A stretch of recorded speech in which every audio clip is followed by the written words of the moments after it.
इस कार्यक्रम के पुण्यार्जक हैं श्रीमती सुगंधी बाई, श्री विजय कुमार जी, श्रीमती कमलेश, श्री संतोष कुमार, श्रीमती मीना जी, श्री प्रमोद कुमार जैन, श्रीमती श्वेता, श्री नवीन कुमार, श्रीमती कविता जी, शैलेश, सपन, अमन, हर्षित, कुहू, अंशिका, पीहू जैन, श्रीमती सुरेखा, श्री सुभाष कुमार जैन, अंशिका जैन एवं समस्त परिवार बहेरिया वाला, निवासी सागर मध्य प्रदेश एवं नारायणपुर छत्तीसगढ़।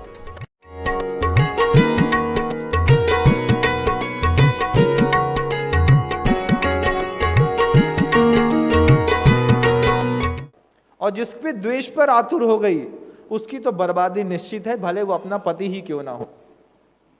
अगर द्वेष आ गया तुमको तो बर्बाद करके रहेंगे चाहे कुछ हो जाए। क्यों? प्रबद्ध रागादिभि शब्द लिखा है, उस शब्द को समझने वाले स्त्री का अग्नि के समान सेवन करते हैं, ना बहुत पास से ना बहुत दूर से। पास में आएगी तो जला देगी, दूर जाएगी तो जला देगी। भैया संभाल के रखो, बांध लिया है तो संभाल के रखो, सबको ही बांध लिया है तो समझो। हाँ, स्त्री को जैसे ही पता चला कि ये मुनि बनकर के ज्ञान प्राप्त करने की बात कर रहे हैं, वैसे ही स्त्री ने मना करना शुरू किया। पति ने बहुत समझाया, तुम मेरी प्राण बल्लभा हो, तुम ही मेरी प्रिया हो, मेरे दिल में तो सिर्फ तुम्हारा ही राज है। लेकिन सोचो, अगर ये मंत्री को उस चीज का ज्ञान हो गया तो तुम्हारी और मेरी कितनी कीमत बढ़ जाएगी, कितना ऊंचा हो जाएंगे अपन। राजा हर बात में अपन से पूछेगा, फिर अपना वैभव और समृद्ध होगा, सुख बहुत समृद्ध होगा, फिर अपन और खूब सुख भोगेंगे। खूब समझाया स्त्री को, तब जाकर के स्त्री ने हाथ अपने सिर पे रखा करके सौगंध ले ली, खाओ मेरी कसम, जैसे ही ज्ञान मिलेगा वापिस आ जाओगे। तुम्हारी सौगंध खा के कहता हूं, मुनि महाराज से जैसे ही ज्ञान मिला तुरंत तेरे चरणों में आकर के बैठ जाऊंगा। ज्ञान भी चाहिए और स्त्री भी चाहिए। कैसा विचित्र है कर्म का खेल।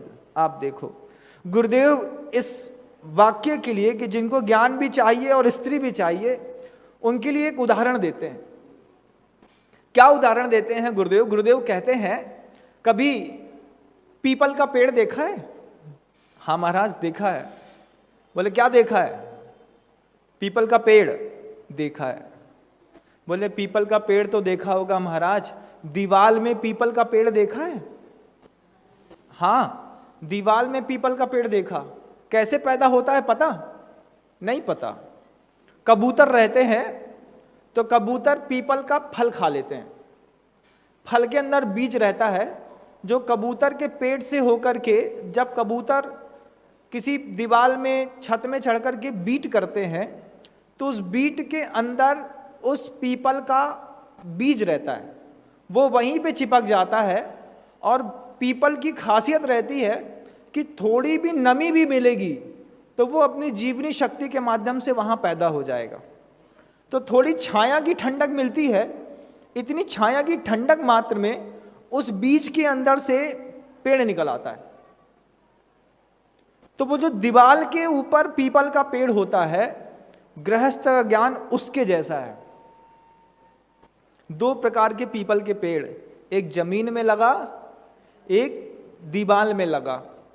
तो दीवाल में लगा पीपल का पेड़ हरा भरा दिखाई देता है, लेकिन उसकी जड़ें नहीं रहती।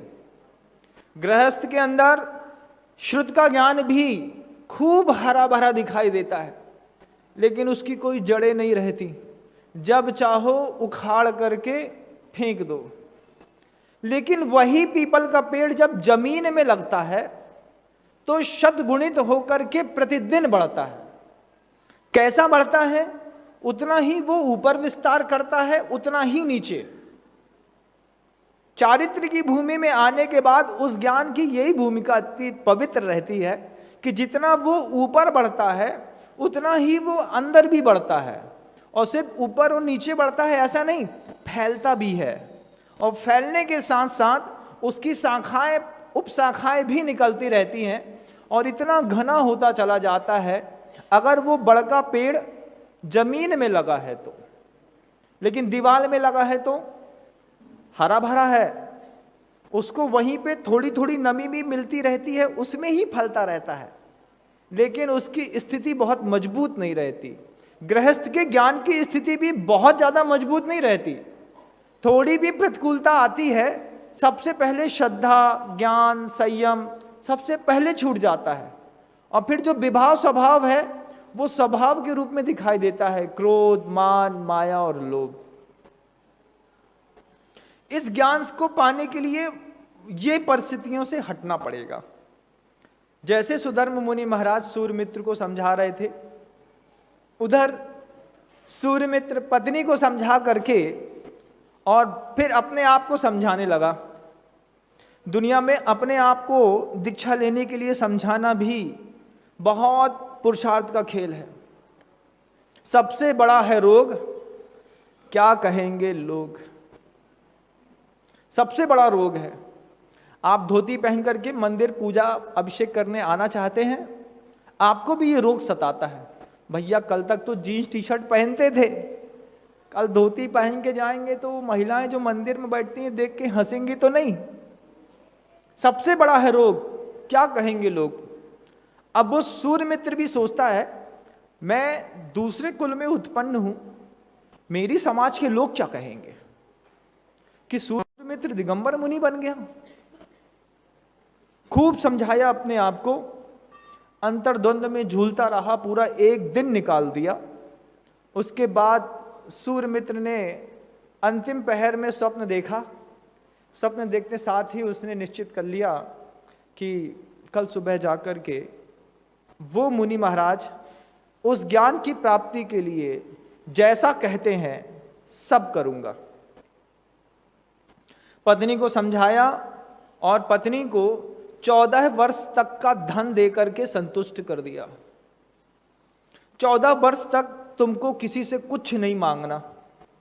इतने लंबा काल तो बहुत होता है, इससे पहले ही मैं आ जाऊंगा, लेकिन तुम्हारे पास इतना धन दे दिया है कि इतने वर्ष तक तुम्हें किसी भी प्रकार की कोई भी आपत्ति नहीं आएगी। तुम अच्छे से दान देना, खूब सुख भोगना, खूब जो करना है सब करना।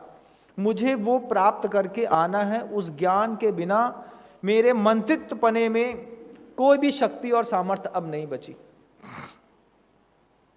वहां से उठ करके मुनि महाराज के समक्ष आकर के सूर्यमित्र कहता है, महाराज आपने ठीक किया था, श्रद्धावान लभते ज्ञानम, मुझे आपके ऊपर पूरी श्रद्धा है। अच्छा, सुधर्म स्वामी सुन रहे हैं। फिर दूसरा सूत्र याद है? हाँ भगवान, आपने कहा था ततः परः संयतेन्द्रिया, इंद्रियों को संयमित करना पड़ेगा। आप आदेश दें क्या करना है। तब मुनि महाराज ने दिगंबर मुनि के 28 मूल गुणों का व्याख्यान किया। ये मूल गुण होते हैं, उसमें सर्वप्रथम जरूरी वस्तु है अहिंसा। इसका पालन करने के लिए तुमको ऐसी ऐसी सारी क्रियाकलापों में अपने इस देह और मन को उतारना पड़ेगा।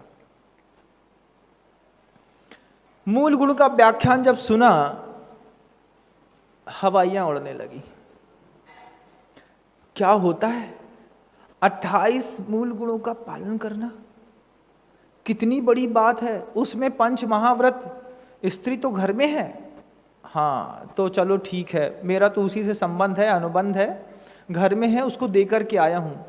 फिर ये जो अहिंसा है, सत्य है, अचौर है और अपरिग्रहवाद है, इसका अंतरंग से पालन करना, केशलोंच करना, एक समय का विहार करना, कितने सारे प्रकल्पों को जब सुना, बहुत मन को समझाया और हाथ जोड़ करके बोलता है आप जैसा कहें। राख सामने रख दी और उस सूर्यमित्र मंत्री के सुधर्म स्वामी ने सर्वप्रथम परीक्षा लेकर के केशलोंच करा दिए। पहली बार जब केशलोंच किया तो सिर से रक्त का प्रवाह छोटी छोटी बूंदों में निकल आया। जैसे पसीने की छोटी छोटी बूंदें भरी गर्मी में एकदम से उमस बढ़ती है तो आपके शरीर में निकल आती है ना, ठीक ऐसे ही जब साधु आज भी केशलोंच करता है तो छोटी छोटी रक्त की बूंदें उसके मस्तिष्क से निकलने लगती है। लेकिन उसके संयम की ये पराकाष्ठा और परीक्षा रहती है, उसके स्वावलंबन की ये परीक्षा रहती है, जो उसको हर 2 महीने, 2.5 महीने, 3 महीने और अधिकतम 4 महीने में देनी ही पड़ती है। लगता है कैसे चमचमा रहे हैं मुनि महाराज केशलोच के पश्चात, लेकिन जब भी वो लोच करते हैं, ठीक जैसे आपके शरीर के ऊपर पसीने की छोटी छोटी बूंदें आती, ठीक उनके मस्तिष्क से वहां से छोटी छोटी रक्त की बूंदें आज भी निकलती हैं। वो बूंदों से के माध्यम से स्खलन न हो तो राख लगा दी जाती है कि वहीं पे वो बूंदें चिपक जाएं, शांत हो जाएं, और धीरे धीरे उस राख का सहारा लेकर के पूरा केशलोच कर दिया जाता है। राख रख दी और सूर्यमित्र का केशलोच करा दिया। सूर्यमित्र को पिछी और कमंडलू भी सुधर्म स्वामी ने दे दिए। सूर्यमित्र को उस दिन का उपवास करा दिया और भक्ति के लिए सामने तैयार कर दिया। अब आगे की कार्यक्रम तो चलेगा। सूर्यमित्र को मुनि महाराज के रूप में बैठाने के बाद भी साधु सुधर्म स्वामी बड़ी अच्छी बात सोचते हैं। क्या कहते हैं, सोचते हैं, सोचिए, सब पुतले हैं हाड़ मांस के। सोच में चलता है सब पुतले हैं हाड़ मांस के, अंतर्निहित भाव होता है।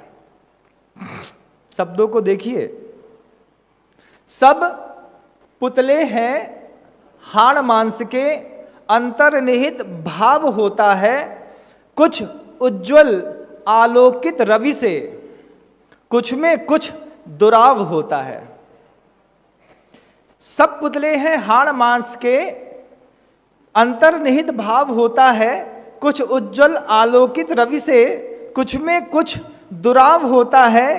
कोई दस्तावेज नहीं है, कोई दस्तावेज नहीं है इसको परिभाषित करने का, संत व्यक्ति या वस्त्र नहीं है, संत तो सिर्फ स्वभाव होता है।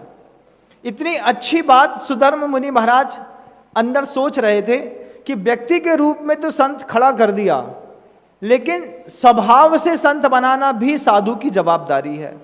एक महान आचार्य की जवाबदारी रहती है, जिसको दीक्षित किया है उसको तन से और मन से, दोनों से वो दिगंबर कर देते हैं। तन के दिगंबर संसार में अन्य मत में भी मिल जाएंगे, जिन मत में भी मिल जाएंगे, लेकिन ये दिगंबरत्व फलता उसको है जो मन से दिगंबर होता है। मन का दिगंबरत्व बहुत अपेक्षित है बंधुओं। उस मन के दिगंबरत्व के लिए कितना समय लिया जाता है। आचार्य दीक्षित करने के बाद मन से दिगंबर करने के लिए किसी को 12 वर्ष तक साथ में रखते, किसी को 16 वर्ष तक, किसी को 20 वर्ष तक, और किसी किसी को जीवन भर अपने साथ रख के उस साधना को सिखाते हैं। और उस शिष्य का भी, उसको भी सिखा दिया जाता है कि मन से दिगंबर होने के लिए विनय करना सबसे पहली आवश्यकता है। खुद किताब उठा करके ज्ञान पढ़ लो, पालो, ऐसा होता नहीं। किताब से कुछ नहीं मिलता बंधुओं। जो ज्ञान भक्ति की कोख से पैदा होता है वो ज्ञान के क्षयोपशम से कभी नहीं पैदा होता। और मोक्ष मार्ग में भक्ति की कोख से जो ज्ञान पैदा होता है उस ज्ञान की कीमत है। वो भक्ति घर के अंदर रह करके हो नहीं सकती।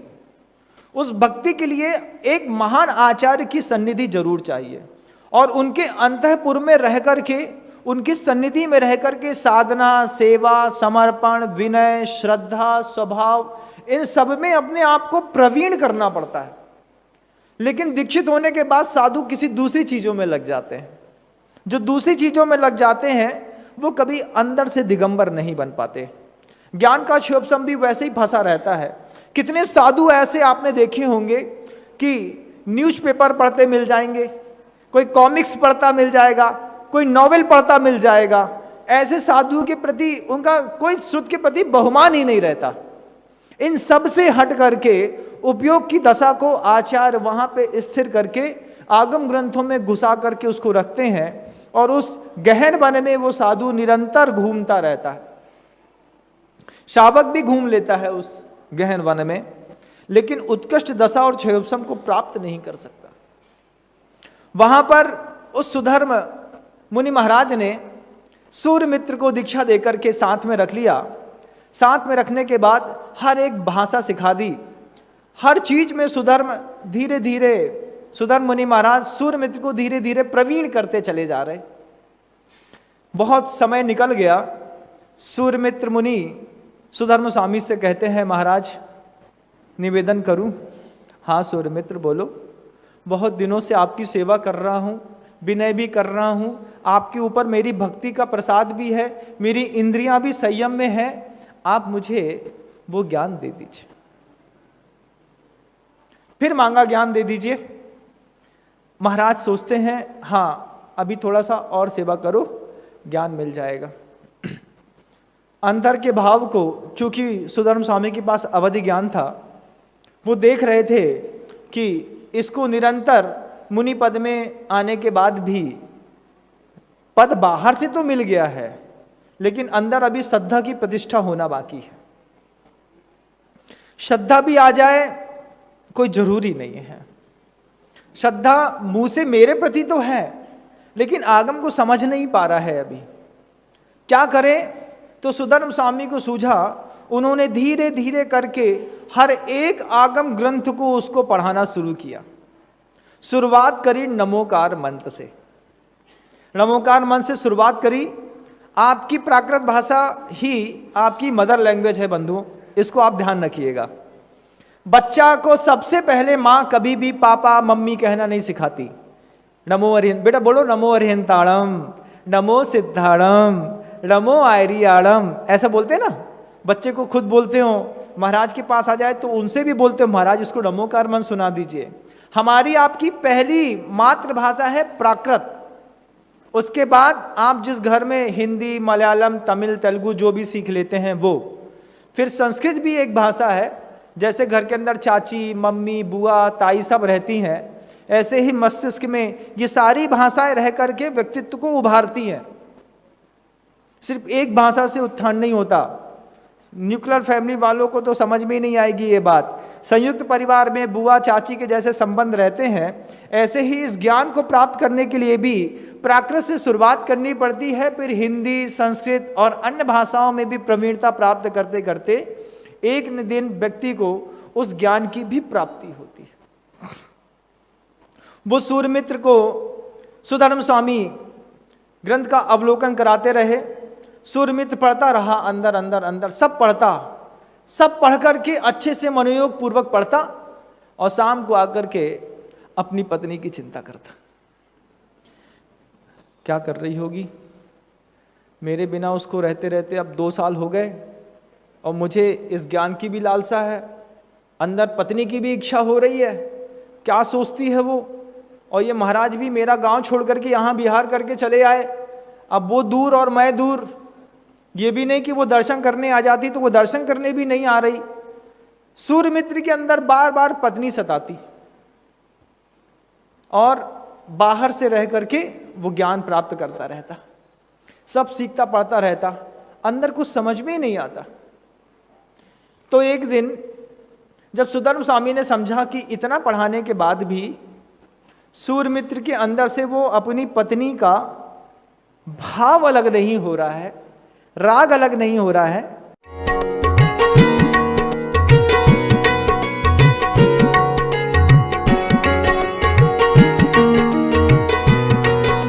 इस कार्यक्रम के पुण्यार्चक थे श्रीमती सुगंधी बाई, श्री विजय कुमार जी, श्रीमती कमलेश, श्री संतोष कुमार, श्रीमती मीना जी, श्री प्रमोद कुमार जैन, श्रीमती श्वेता, श्री नवीन कुमार, श्रीमती कविता जी, शैलेश, सपन, अमन, हर्षित, कुहू, अंशिका, पीहू जैन, श्रीमती सुरेखा, श्री सुभाष कुमार जैन, अंशिका जैन एवं समस्त परिवार बहेरिया वाला, निवासी सागर मध्य प्रदेश एवं नारायणपुर छत्तीसगढ़।